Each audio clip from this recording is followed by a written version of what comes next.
Pinupuri ka namin, O Diyos, Ama, Anak, at Espiritu Santo.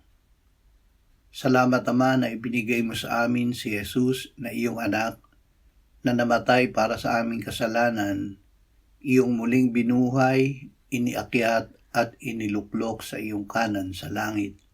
Salamat na ibinigay mo sa amin ang iyong banal na Espiritu, at sa pamamagitan niya ay ibinuhos mo ang iyong pag-ibig sa aming puso. Panginoong Hesus, iingatan at susundin naming lagi ang iyong utos.